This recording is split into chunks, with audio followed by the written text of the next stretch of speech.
I've suffered from depression over the years. I think we all have. And but that was just something I just thought, well, that's my character trait. I get down, and it's something you deal with. And then I suppose COVID was the real catalyst, where the whole world was affected by something we were all afraid of. I mean, genuinely afraid of. I was petrified about it, by the way. And we got through it. And I think it was during that time period when I started to think about things in a different way. Some very, very good friends of mine who've been having therapy for years, who actually I just gravitated towards just for advice. And they were the ones I thought, oh, they're the smart ones.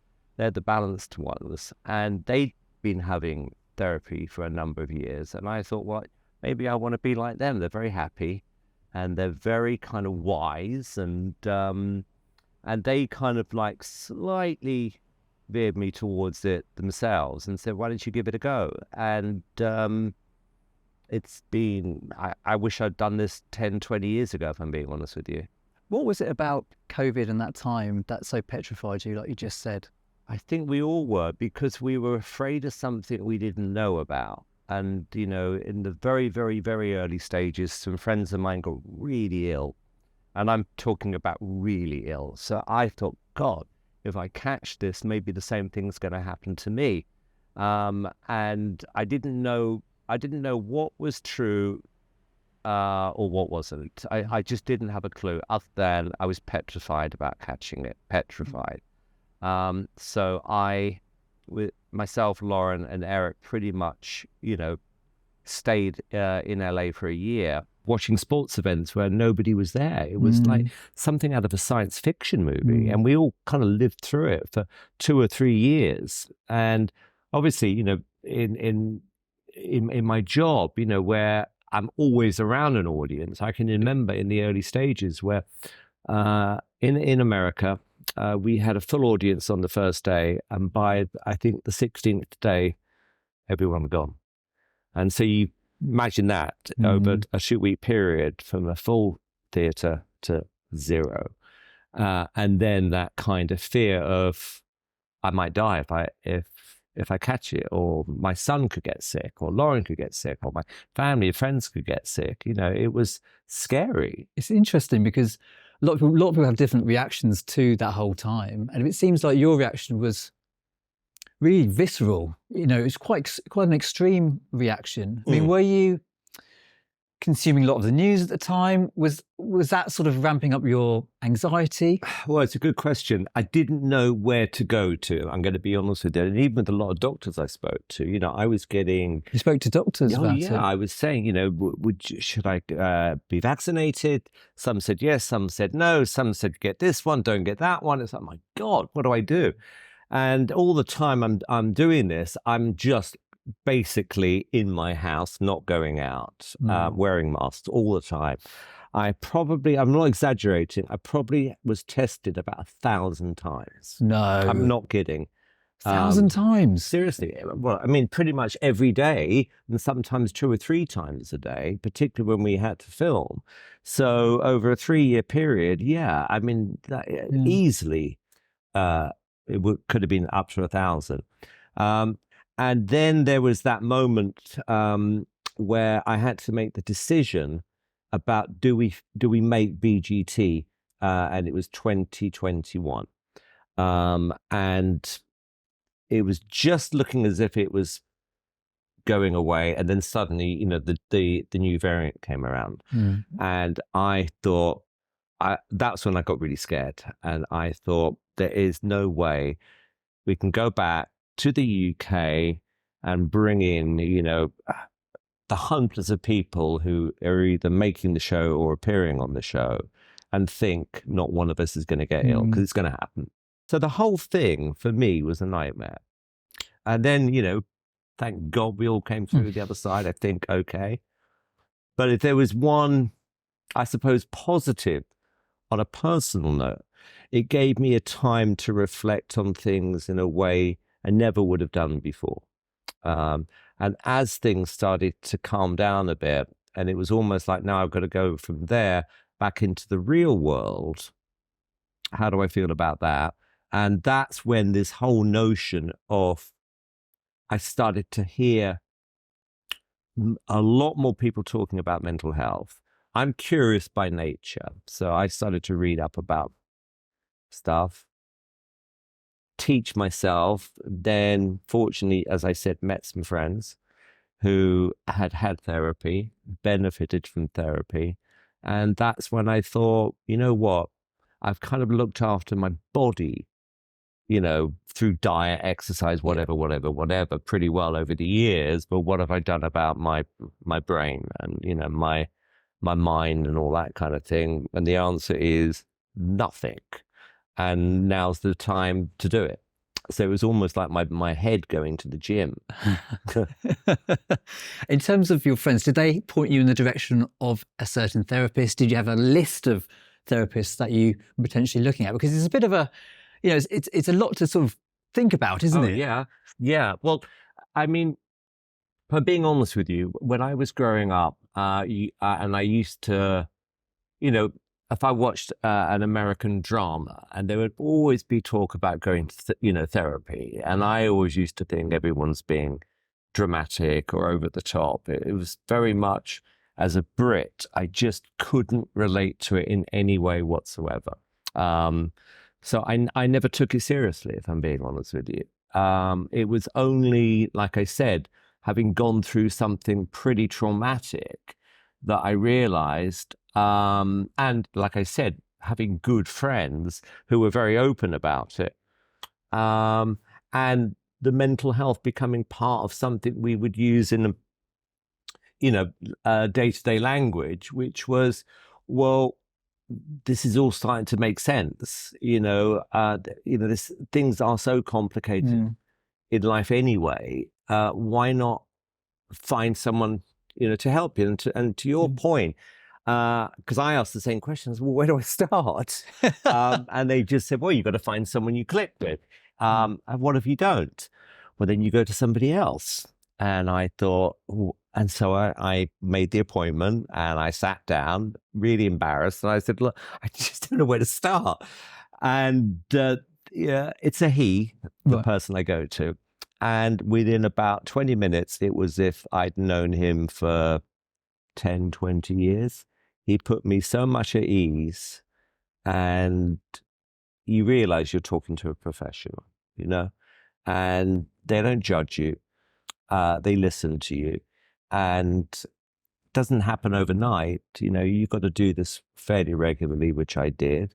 And it was just because he said, what do you want to achieve out of all of this? I suppose happiness, peace, balance, and over time, just by talking, nothing else, in what we called a safe place, it was like this massive load lifting off my shoulders.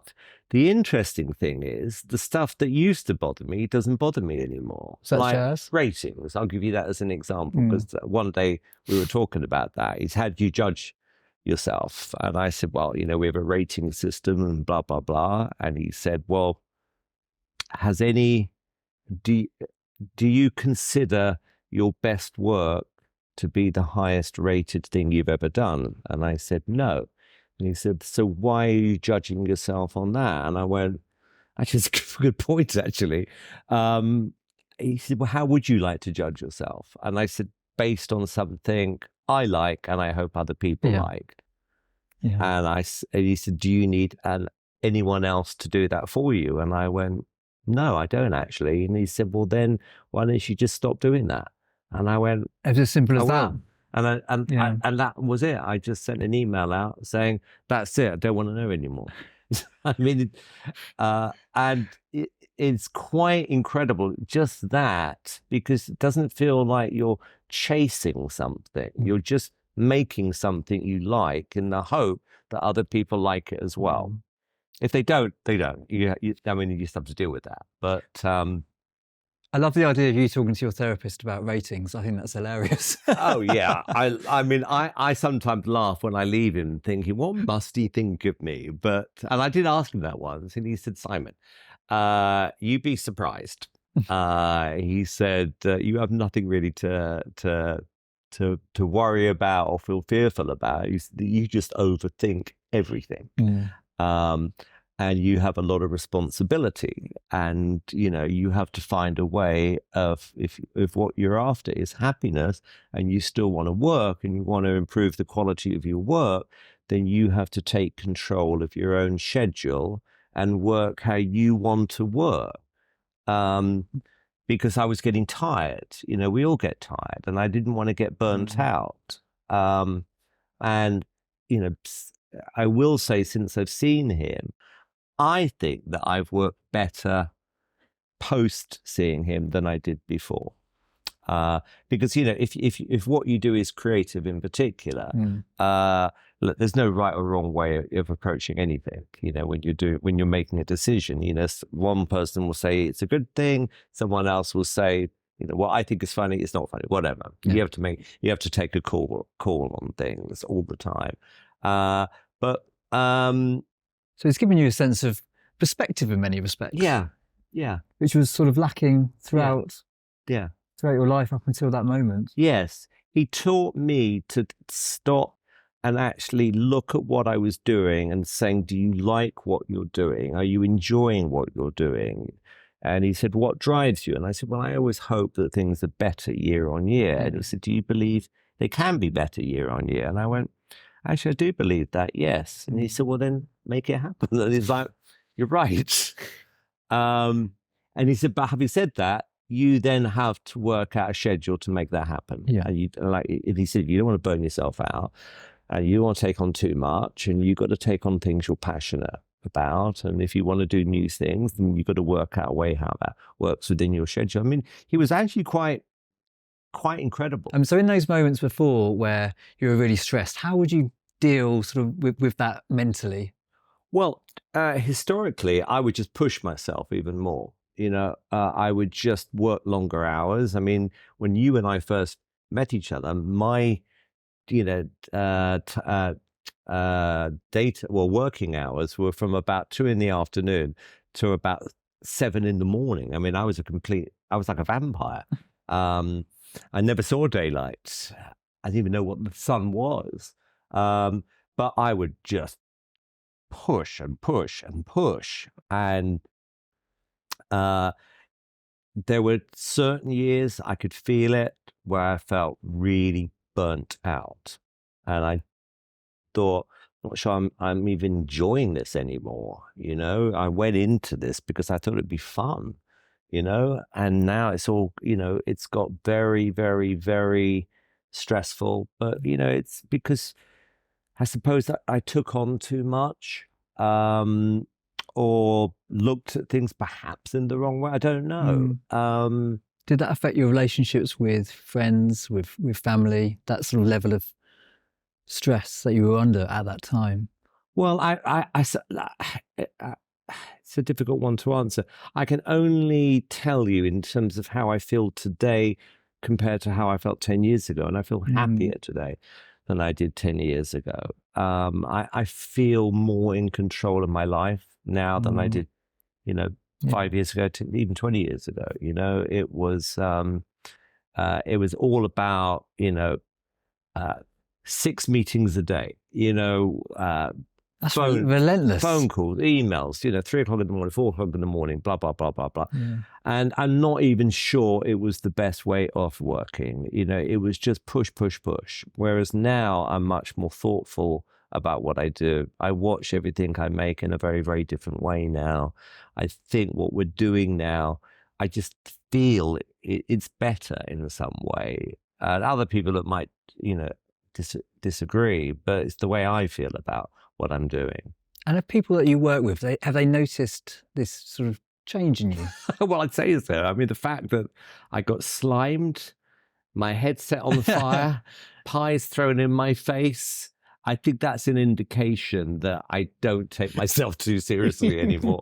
I don't think they would have done that to me, 10 years ago. And now it's like, it's funny, it's, like I said, particularly with what we do is supposed to be entertaining, and entertaining to me means it should be emotional. It should be fun. It could make you cry, but in a kind of a good way. But at the end of the day, yes, and the entertainment business overall should be fun. And I think a lot of us forgot that. Yeah, caught up in, with everything else you get caught up in. Yeah, no, maybe taking yourself too seriously. I don't know. And what I definitely realized, and again, being able to talk to someone about this was, now some of the things that make me most happy aren't all work related. Going out with Eric, on a bike ride with Lauren, for instance, for 2 hours. I mean, I love it. Playing football with him at 63. I mean, that's not bad, Tom. That's good going. Yeah, in the back garden and not doing badly. I mean, he's beating me, but I could just about keep up. So, yeah, it's and of course, Eric, in his own way was my therapy, because obviously having him, I had a completely different outlook on life. And the minute he arrived, which was my priorities just changed like that. Everything as a parent it's that's what we're programmed, I believe, to do, is that you become protective, about your kids, and you love them so much. That's all you sort of think about. When I lost both my mum and my dad, that was a point in my life that was bad. It was really difficult, Tom, because the year my mum passed away, because I lost my dad and then I lost my mum, and being on TV at the same time as losing someone, it was very difficult, because it was like, well, how do I do both? I'm in pieces, but then I'm on TV. It was like there were moments where it was really, really hard, and that was, of all the time in my life, that was the hardest, because it was just total finality. My mum and dad had gone, and that was it. And I wasn't a dad at that point, so it was pretty bleak, if I'm being honest with you. And then along came Eric to the rescue.